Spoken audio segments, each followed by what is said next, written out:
Anna here. I hope you are doing well. Today I thought that I would talk about the movies that I have watched in the past year or two, the horror films obviously, because what else do I watch, that have surprised me in some way. I love horror more than anything.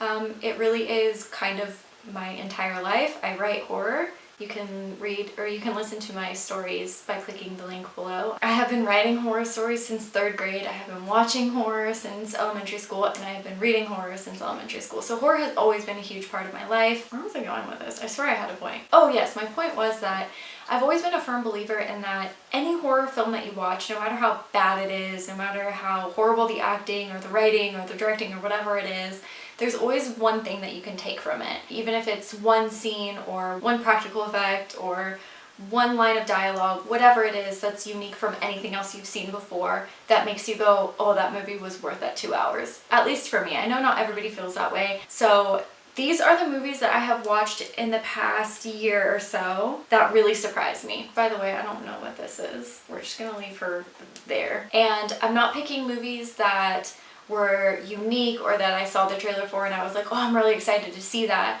I really picked movies that I saw the trailer for, I didn't want to watch, I ended up watching anyways when I rented it at, I have like a movie store in my town, so when I rented it at the movie store months ago and actually was really surprised by what I saw. And I'm not saying they're the best, I'm not saying they're the worst, I'm just saying they really did surprise me with how they played out. So that being said, let's get into it. Okay, the first movie that I want to talk about is Child's Play. Now, this movie I saw the trailer for and I was like, not interested. It does not look like something I'd be into. I don't love the idea of remake, although I will say that, you know, there are remakes that do surprise me and I really did put it off for a really long time. But I was actually really surprised by how much I enjoyed it. Now, before I get into this, I will say that a lot of the times when your expectations are high going into a film, it's hard to meet those expectations. If you hear that a movie is so amazing, it's the best movie ever, and you have all these ideas in your head of what it's about, and you go and see the movie, a lot of the times you're let down, right? Because it doesn't live up to the hype. But I think that if you don't want to see a movie and it looks really bad, a lot of times you are surprised by it. So a lot of this also is just perspective as well, as with any review of anything. But the reason I loved this one so much was because it's not your typical Chucky, which I thought it was just a remake. I believe that's what they intended to do, but a different studio held the rights to the film, so they couldn't, something along those lines, where they wanted to remake the film but they weren't able to for legal reasons, so they had to get creative. This film is a lot different from the original Child's Play. It's definitely not a remake. I didn't like that at first. I didn't like the idea of it being remade either way at first, because it's Child's Play. Like, how do you touch that? Going into this, when you start realizing like, oh, okay, this isn't your typical doll being possessed by an actual serial killer. It's just a doll that kills people. It seems less scary. It starts off with these dolls being produced in a different country. An individual that works in that country, he like turns off the safety function of the doll, essentially is what happens. And so for me, yes, it's a movie about a doll coming to life and killing people. Not actually coming to life, but killing people. For me, it was more about materialism and how much worth we put in the next best thing, and we don't really pay attention to the effects that it has on other people. And we put way too much of our lives into technology, and at what cost? It was also kind of weird because you see this doll, but you kind of see it develop these emotions as well. So it was kind of like this doll reaching singularity where it's self-aware, and that's obviously another way that you can analyze this, as well as like how far are we taking our technology. I don't know if that's what was intended by this. I tend to overanalyze things, and maybe that's what you got from it too. For me, it seemed like a horror movie with a purpose. It kind of reminded me of like The Stuff from the 80s, because that's kind of like in the same field where it's a horror movie but it's there for a reason and it makes you think, and I really like horror films like that. A lot of people think that horror doesn't have any sustenance, that it's just blood and gore, and I don't think that's true, and when a movie comes along that kind of disproves that, I really like that. And so I liked Child's Play for that reason, and I also liked it because it was hilarious. Horror and comedy go so well together if you can do it the right way, and I think they just nailed that aspect of it. It was like equal parts completely gory and hilarious, and I really do enjoy films like that. Yeah, and it was super gory, and I really like that too. They really did take the gore to the next level, and the practical effects were pretty badass. It was a movie that I watched that I was actually pleasantly surprised, and at the end I was just thinking, that was such a fun movie. How did you guys feel about Child's Play, and did you interpret it the same way I did? Is that all I have to say about that one?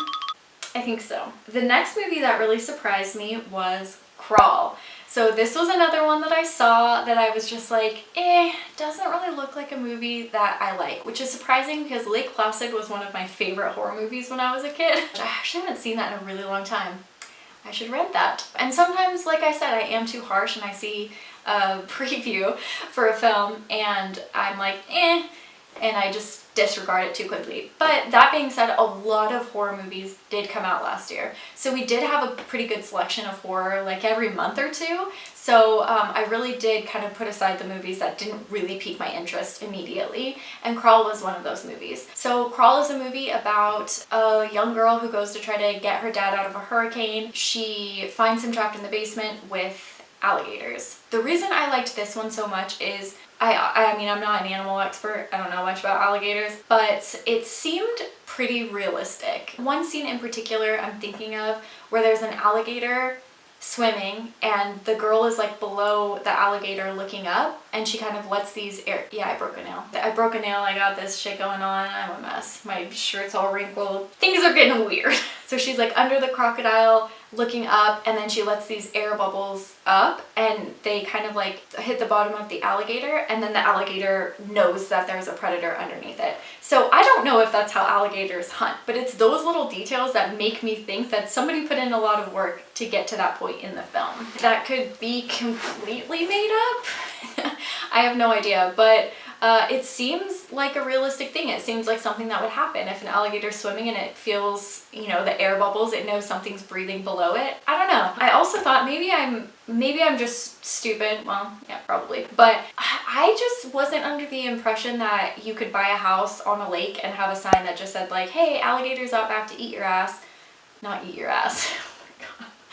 To eat you. If anybody lives in Florida or has visited Florida, is that really how it is? That blew my mind that this could actually be something that really happens. If there is a bad enough flood, the alligators could just break into your house. Does this happen in Florida? Why does anybody live there? No, I don't know why I'm just saying Florida. I know alligators are in other places, but I think the movie took place in Florida. That's so scary. I could not comprehend going outside and worrying about an alligator in my backyard. I don't know. Maybe the movie exaggerated it. So yeah, Crawl. It wasn't stupid, it wasn't silly. There were a lot of scenes that built anticipation. I had mentioned in another video, the movies that I know are good movies are the ones that make me think like, if I were in that situation, what would I be doing right now? But I think they were in just like a perfect, oh, you're screwed scenario. It wasn't like, oh, these people are so stupid, why aren't they doing this, you know? Spoiler alert if you haven't seen it. I mean, it's not a big spoiler, but I just wanted to say another reason why I loved it was that the dog survived. Oh, thank goodness for these writers, because dogs in horror movies, they don't survive long. The second you see a dog in a horror film, you're like, oh, bye Fido. And every time a dog dies in a horror movie, in any movie, I just stop. I have to pause the movie and go and hug my dogs. It really does hurt my soul. Kill all the people you want, kill all the humans, it's all good. Save the dogs. So I was really thankful that the dog survived, and you had so much of him in it. He was such an integral part of the plot. Maybe not integral to you, but integral to me. He was such an important part of the movie, and you really got to know him throughout, and like, he's just like, no, I'm not leaving my owner. Dogs are the best. Can we just take a minute to think about how dogs are the best? But this one survived, so that was another thing that I really liked about that one. Good film. I liked it. I liked it a lot. Yeah, it was fun. Yeah, okay. Next.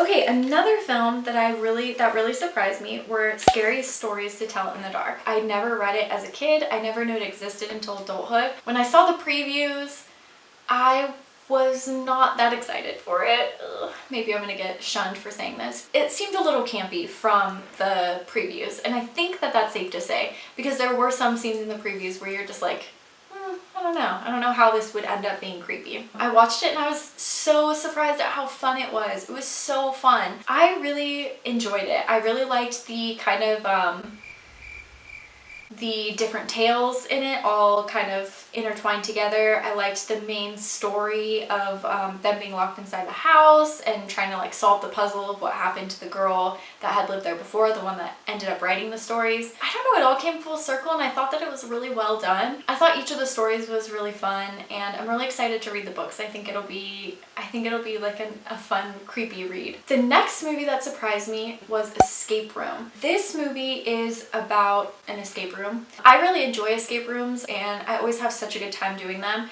When they came out with a movie, I saw the previews and I was like, nope, not gonna watch that. But it really did surprise me, and not necessarily that the plot was amazing or anything. I didn't love the ending, but what I did love about them were the scenes. Oh my gosh, they spent so much time making these scenes so beautiful. That alone was a reason why I really enjoyed the film and I think it's worth a watch. At first they're all working together and then they slowly start turning on each other. So I like kind of those, like a Saw storyline where you put people together and you see who the savages are out of them, you know, like how far people will go to save their own lives. It's always interesting to see that, I think, in a film. Ready or Not. So this one I was pretty excited for going into it. I didn't know how good it was gonna be. I really enjoyed this movie. It was so fun. This is another one where it's like a perfect mix of horror and comedy, super bloody and gory, yeah, really fun.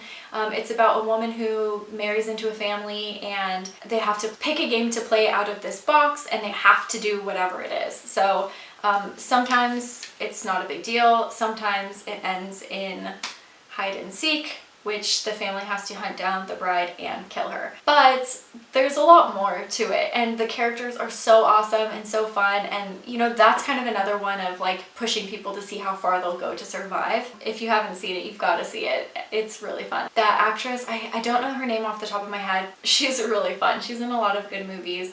Babysitter, Mayhem. Oh my gosh, have you guys seen Mayhem? Please watch Mayhem. It's so fun. So off topic from what I'm talking about now, but I like her as an actress. I think she's just killer. Okay. The last movie that surprised me, Pet Sematary. So I know a lot of people didn't like the remake of Pet Sematary, and I can see why. It was changed a lot from the novel, and I can see why people didn't enjoy it. At the same time, the original Pet Sematary, the original film, should I just spoil this? If you haven't seen it, don't watch this part of the video, I'll see you later. Well, in the book, Pet Sematary by Stephen King, and in the original film, Pet Sematary, Gage is the boy who, their child that dies and is buried in the pet cemetery and comes back to life. In the book, it's creepy. In the movie, I mean, the kid's like this tall, standing with a knife. Like, you just gotta punt him and you're fine, you know? For me, it was creepier seeing Ellie, who was quite a bit older than a baby, be the one who gets put into the pet cemetery and taken out. Now, I'm not saying this movie was perfect. I'm not saying it was the best film ever, but there were aspects of it that I really, really enjoyed, and there were aspects of it that I didn't like. So first, let me tell you what I didn't like. Pet Sematary is my favorite Stephen King book. Let me just show you my copy. This is my original copy of Pet Sematary. You can see how many times I have read it. It is falling apart. I've got this in like probably the 90s sometime. This is my favorite Stephen King book. One thing that I love so much about it is, one, it's very poetically written. It's a very beautifully written book for how dark it is. And I feel like that's not always done in Stephen King books, especially nowadays. Another reason why I love this book so much is the relationship between Lewis and Judd. It develops so beautifully throughout the film, or throughout the book, sorry. And Stephen King puts so much work in his character development in this book. It's absurd. I don't think I've ever read a book where I felt like I knew characters more than Pet Sematary. But that relationship between Judd and Lewis is so beautiful, and you really see that flourish throughout the book.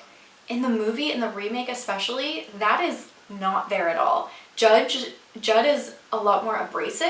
They don't have that connection or that bond like they do in the movie, and that really broke my heart watching it, because that was one of my favorite parts of the book. I know in the book that he obviously disobeys Judd, and they each do things that are, you know, that leave them at fault for the end result of the novel, but they still care so much for each other, and to not see that play out in the movie really did break my heart. It really made me sad. For me, when something is creepy, it's because I don't fully understand it. It's not fully explained. I think that if Ellie just had a few really good lines, I think it would have been even creepier. Like if she just had the lines that she spoke in the trailers, I think it would have been even creepier. She did kind of like go on for a bit. Now the things that I loved about it, I loved the ending. The ending was so awesome. I mean, I don't know how Stephen King felt about it. I know that he's probably so over people taking his films or taking his novels and changing them completely. But I really did like the ending. It was new, it was original, and it was creepy. But if you haven't seen it, I really suggest that you do. I remember the scene where they go up to, they're like going up and you hear the Wendigos and in the woods. I don't think that that's, correct me if I'm wrong because it's been a long time since I've seen the original movie, but I don't think that's played out in the original movie like it is in the remake. And so that I thought was really neat because that actually is in the book.